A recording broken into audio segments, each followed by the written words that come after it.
नमस्कार दोस्तों, मैं अमित कुमार स्वागत करता हूं आप सभी विद्यार्थियों का एक बार फिर से आपके अपने यूट्यूब चैनल ज्ञान भारती एनसीईआरटी में। मैं आप सभी के सामने उपस्थित हूं एनसीईआरटी भूगोल कक्षा 9 के अध्याय 2 का दूसरा पार्ट लेकर। स्टार्ट करते हैं। उत्तर का विशाल मैदान किन नदी प्रणाली की देन है? उत्तर का जो विशाल मैदान है वह किन नदी प्रणाली की देन है? ऑप्शन ए कहता है Sindhu, option B Ganga, option C Brahmaputra, option D उपरोक्त सभी।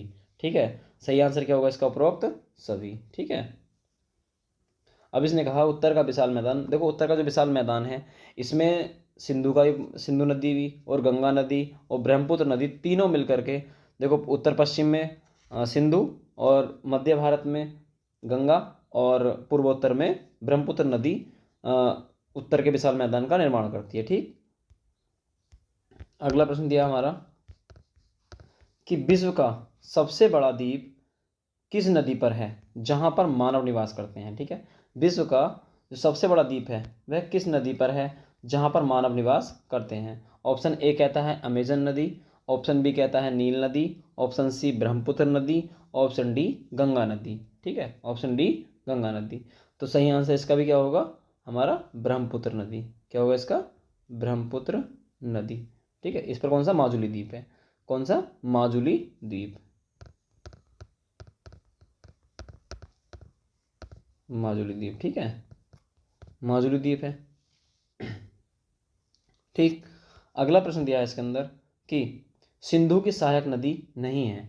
जो सिंधु नदी है उसकी सहायक नदी कौन सी नहीं है? ठीक है, सिंधु की सहायक नदी कौन सी नहीं है? ऑप्शन ए कहता है Sutlej, option B Beas, option C Krishna, option D Jhelum. ठीक है, तो इसकी जो सहायक नदियां हैं, जैसे देखो सतलुज भी है, ब्यास भी है और झेलम भी है और रावी है। ठीक, राबी, झेलम, सतलुज, ब्यास। तो कौन सी नहीं है इसकी? कृष्णा। ठीक, कौन सी नहीं है? कृष्णा नदी जो है ये नहीं है। ये जो है प्रायद्वीपीय भारत की नदी है, या दक्षिण भारत की नदी भी कह सकते हैं इसको। ठीक, और आगे कहता है ऑप्शन प्रश्न नंबर 4 कह रहा है कि गंगा के मैदान का विस्तार किन दो नदियों के बीच है? जो गंगा का जो मैदान है वो किन दो नदियों के बीच स्थित है? इसमें कहता है घाघरा एवं तिस्ता नदी, ऑप्शन बी कह रहा है कृष्णा एवं कावेरी, ऑप्शन सी कहता है नर्मदा एवं महानदी, ऑप्शन डी कहता है इनमें से कोई नहीं। ठीक है, अब इसका आंसर क्या होगा हमारा? घाघरा एवं तिस्ता नदी। घाघरा एवं तिस्ता नदी। ठीक है, अब जो गंगा का जो मैदान है इसका विस्तार जो है ना, इसका विस्तार देखो गंगा का मैदान का, एक तो हरियाणा तक, हरियाणा और दिल्ली, ठीक, और यूपी, बिहार, झारखंड, झारखंड का कुछ भाग, और क्या है? पश्चिम बंगाल। ठीक है, क्या है? पश्चिम बंगाल।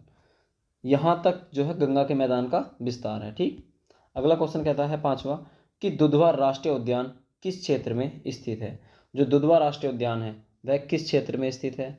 तो ये कहता है भाई, ऑप्शन ए तराई क्षेत्र में, ऑप्शन बी भावर क्षेत्र में, ऑप्शन सी खादर क्षेत्र में, ऑप्शन डी बांगड़ क्षेत्र में। देखो, सबसे पहले तो इस बात का पता लगाओ कि दुधवा जो राष्ट्रीय उद्यान है वह किस राज्य में है और किस शहर में है। देखो, ये है हमारा लखीमपुर में। कहाँ पर? लखीमपुर, लखीमपुर उत्तर प्रदेश। ठीक है, लखीमपुर उत्तर प्रदेश में है। अब इसके बाद जो है, तो सही आंसर क्या होगा? तराई क्षेत्र। क्या आंसर होगा सही इसका? तराई क्षेत्र। ऑप्शन ए तराई क्षेत्र, ऑप्शन जी भावर क्षेत्र, ऑप्शन सी खादर क्षेत्र, ऑप्शन डी बांगड़ क्षेत्र। अब देखो, इसमें कहा कि भावर, ठीक है, तराई क्षेत्र क्या है, भावर क्षेत्र क्या है, पता होना चाहिए ना इसके बारे में भी। देखो, जब नदियाँ, जैसे नदी है हमारी, कोई नदी जब पर्वत से नीचे की ओर गिरती है ना, तो नीचे उतरते समय जो शिवालिक, जैसे शिवालिक है, जो हमारा हिमालय है, हिमालय को 3 भागों में बांटा था हमने। ठीक, जो ऊपरी भाग है उसे महान हिमालय कहा था। ठीक, और बीच वाले भाग को कहा था मध्य हिमालय, और निम्न भाग को कहा था निम्न हिमालय। ठीक, जो महान था उसको हमने हिमाद्री भी कहा था। ठीक है, किस नाम जानते हैं? हिमाद्री नाम से। और जो निम्न हिमालय से जानते हैं हम शिवालिक के नाम से। किस नाम से जानते हैं? शिवालिक के नाम से। ठीक, अब जो शिवालिक नाम से है, तो अब इस बात को कह रहा है कि जितना भी जो नदियाँ जब पार्वत से नीचे की तरफ आती हैं, जो शिवालिक श्रेणी उसके ढाल पर लगभग 8 से 16 किलोमीटर दूरी, कितना?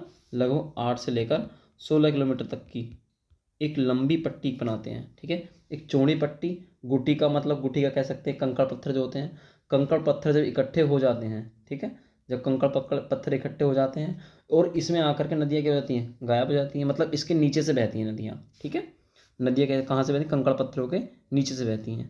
जैसे मान लो कंकड़ पत्थर हैं और कंकड़ पत्थर के यहाँ से नदी निकलेगी, ठीक, यहाँ से नदी निकल जाएगी, लेकिन ऊपर का जो भाग है, ऊपर का भाग एकदम बिल्कुल समतल रहेगा, यहाँ पर बिल्कुल समतल, कोई तुम्हें लगेगा ही नहीं यहाँ के यहाँ पर कोई नदी है, ठीक है।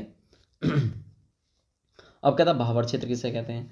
अब जैसे ये जो, सॉरी, तराई क्षेत्र, अब तराई क्षेत्र कहते हैं किसे, जैसे तराई क्षेत्र है, तराई क्षेत्र जैसे भावर पट्टी कंप्लीट हुई, जैसे भावर पट्टी जो 8 से 16 किलोमीटर की दूरी की है, जैसी वो पूरी हो गई, उस पूरी होने के बाद जैसे ही दक्षिण जाकर के, जैसे आगे जाकर के नदियाँ निकलती हैं, जब नदियाँ विलुप्त हो गई यहाँ पर, यहाँ आकर के विलुप्त हो गई, और यहाँ से विलुप्त होने के बाद जब ये नदी यहाँ पर निकलती हैं आकर के, ठीक है, जब नदी यहाँ आकर के निकलती हैं, निकलने के बाद, ठीक है, और जो इस वाले क्षेत्र में, ये वाले क्षेत्र की जो मिट्टी है, नम आर्द्र और दलदली होती है, ठीक है, आर्द्र और दलदली होती है, दलदली होती है, ठीक है, जो दलदली क्षेत्र का निर्माण करती है, तो इसे क्या बोलते हैं हम, तराई क्षेत्र। क्या बोलते हैं इसका हम, तराई क्षेत्र, ठीक है। तो सही आंसर क्या होगा, तराई क्षेत्र। प्रश्न नंबर दिया है 6 कि सेनकोट दर्रा किन दो बड़े शहरों को जोड़ता है। ऑप्शन ए तिरुवनंतपुरम और मदुरई को, ऑप्शन बी पुणे और मुंबई को, ऑप्शन सी नासिक और मुंबई को, ऑप्शन डी कहता है हमारा क्या, ऑप्शन डी केरल और तमिलनाडु को, ठीक है। तो सही आंसर क्या होगा इसका,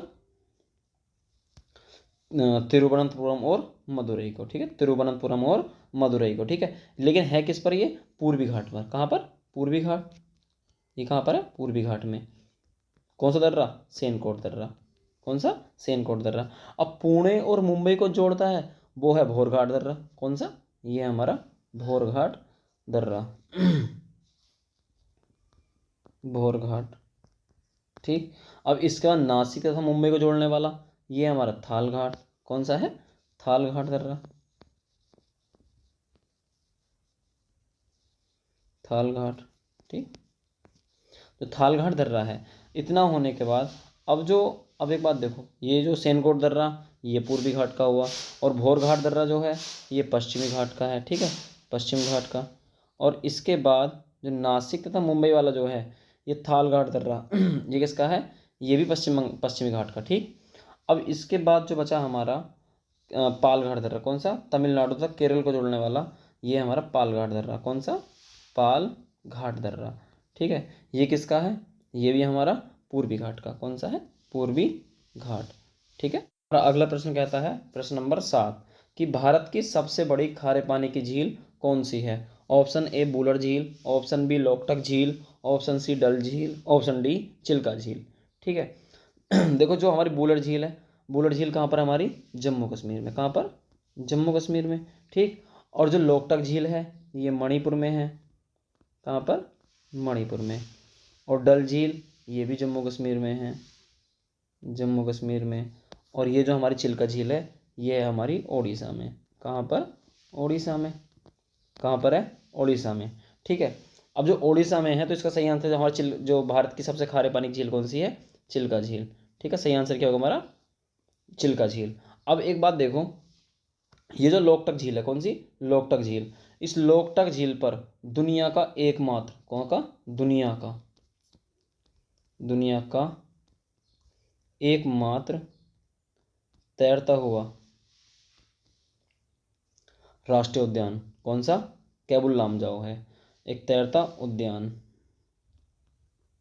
तैरते उद्यान है जिसका नाम क्या है, केबुल लामजाओ, केबुल लाम जाओ, ठीक है, केबुल लाम जाओ, ठीक है। तो जो हमारे लोकटक झील पर है जो मणिपुर में, तो इस पर कौन सा पार्क बना हुआ है, केबुल लामजाओ, ठीक है, कहाँ पर, मणिपुर में। और उसका सही आंसर क्या है इसका हमारा, चिल्का झील, क्या है, चिल्का झील। प्रश्न नंबर 8 कहता है कि 1973 से पहले, 1973 से पहले लक्षद्वीप को किस नाम से जाना जाता था, ठीक है, किस नाम से जाना जाता था। Option A Lakshadweep, option B Minicoy, option C एमन द्वीप, ऑप्शन डी उपरोक्त सभी। तो सही आंसर क्या होगा इसका? उपरोक्त सभी। लाक्षाद्वीप भी कहते थे, मिनिकॉय भी और ऐमन द्वीप भी। तो सही आंसर क्या है इसका? उपरोक्त सभी। अब कहता है प्रश्न नंबर 9। जो प्रश्न नंबर 9 कह रहा है कि भारत का एकमात्र सक्रिय ज्वालामुखी कौन सा है? जो भारत का एकमात्र सक्रिय ज्वालामुखी है वो कौन सा है? ऑप्शन ए बैरन द्वीप, option B Mauna Loa, option C Cotopaxi, option D mount Etna. ठीक है, जो बैरन द्वीप वाला है तो हमारा सही आंसर क्या है इसका? बैरन द्वीप। भारत का जो एकमात्र सक्रिय ज्वालामुखी है वो है बैरन द्वीप। कौन सा? बैरन द्वीप। लेकिन है कहाँ पर ये? अंडमान निकोबार पर। अंडमान निकोबार पर। ठीक है, अंडमान निकोबार पर। ठीक, अगला कहता है जो मोनोलोआ है ये कहाँ पर है? हवाई द्वीप पर। कहाँ पर? हवाई द्वीप पर। ये विश्व का, किसका? ये विश्व का, ये मान लो सबसे बड़ा सक्रिय ज्वालामुखी है। विश्व का सबसे बड़ा सक्रिय ज्वालामुखी ये मोनोलोआ है, जो हवाई द्वीप का लगभग लगभग 51% भाग को अकेले घेरे हुए हैं। कौन? मोनोलोआ जो ज्वालामुखी है। अब कहता कोटोपैक्सी। कोटोपैक्सी कहाँ पर है? इक्वाडोर में। कहाँ पर? इक्वाडोर। ठीक है, इक्वाडोर। और माउंट एटना है हमारा इटली में। कहाँ पर? इटली में। इटली में। ठीक है, अब अगला क्वेश्चन कह रहा है हमारा ग्रेट बैरियर रीफ किस देश में स्थित है? जो ग्रेट बैरियर रीफ है वह किस देश में स्थित है? ऑप्शन ए कहता है Bharat, option B Canada, option C Italy, option D Australia. तो सही आंसर क्या है इसका? ऑस्ट्रेलिया। ठीक, सही आंसर क्या है? ऑस्ट्रेलिया। ठीक, थैंक यू। आपने वीडियो देखने के लिए बहुत बहुत धन्यवाद आपका। इस तरीके से हमारे 10 के 10 प्रश्न हमारे कंप्लीट हुए।